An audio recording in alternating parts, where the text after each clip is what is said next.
जैसे हमने पहले भाग में बालकांड का तीसरा एपिसोड विश्वामित्र का आगमन देखा, आज हम तीसरा भाग ही जारी रखेंगे जिसका शीर्षक है विश्वामित्र का आगमन। राम कथा भाग 1 एपिसोड 3। विश्वामित्र का आगमन। पुत्र मोह से ग्रसित होकर राजा दशरथ को अपनी प्रतिज्ञा से विचलित होते देख ऋषि विश्वामित्र आवेश में आ गए। उन्होंने कहा, राजन, मैं नहीं जानता था कि रघुकुल में अब प्रतिज्ञा पालन करने की परंपरा समाप्त हो गई है। यदि जानता होता तो मैं कदापि नहीं आता। लो, मैं अब चला जाता हूँ। बात समाप्त होते होते उनका मुख क्रोध से लाल हो गया। विश्वामित्र को इस प्रकार क्रुद्ध होते देखकर दरबारी एवं मंत्रीगण भयभीत हो गए और किसी प्रकार के अनिष्ट की कल्पना से वे कांप उठे।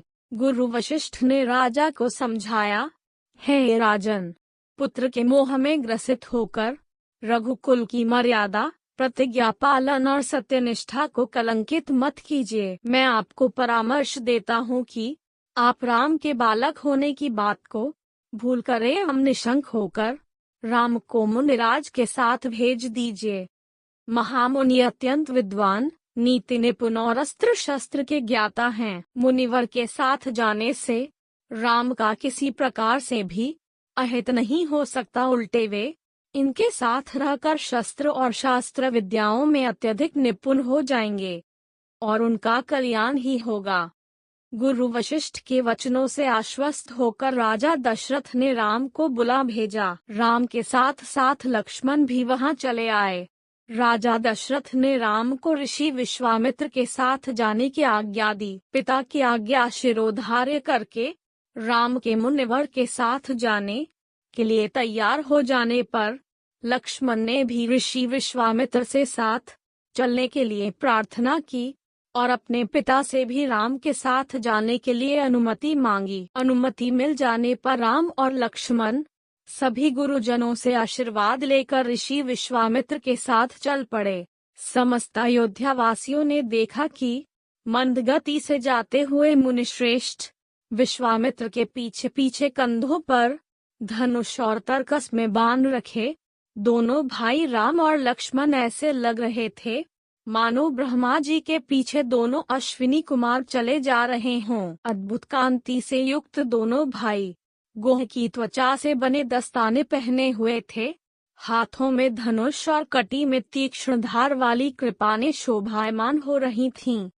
ऐसा प्रतीत होता था मानो स्वयं शौर्य ही शरीर धारण करके चले जा रहे हों। लता वृक्षों के मध्य से होते हुए 6 कोस लंबा मार्ग पार करके वे पवित्र सरयू नदी के तट पर पहुँचे। मुनि विश्वामित्र ने स्नेहयुक्त मधुर वाणी में कहा, हे वत्स, अब तुम लोग सरयू के पवित्र जल से आचमन स्नान आदि करके अपनी थकान दूर कर लो, फिर मैं तुम्हें प्रशिक्षण दूंगा। सर्वप्रथम मैं तुम्हें बला और अतिबला नामक विद्याएं सिखाऊंगा। इन विद्याओं के विषय में राम के द्वारा जिज्ञासा प्रकट करने पर ऋषि विश्वामित्र ने बताया, ये दोनों ही विद्याएं असाधारण हैं। इन विद्याओं में पारंगत व्यक्तियों की गिनती संसार के श्रेष्ठ पुरुषों में होती है। विद्वानों ने इन्हें समस्त विद्याओं की जननी बताया है। इन विद्याओं को प्राप्त करके तुम भूख और प्यास पर विजय पा जाओगे। इन तेजोमय विद्याओं की सृष्टि स्वयं ब्रह्मा जी ने की है। इन विद्याओं को पाने का अधिकारी समझकर मैं तुम्हें इन्हें प्रदान कर रहा हूँ। राम और लक्ष्मण के स्नान आदि से निवृत्त होने के पश्चात विश्वामित्र जी ने उन्हें इन विद्याओं की दीक्षा दी।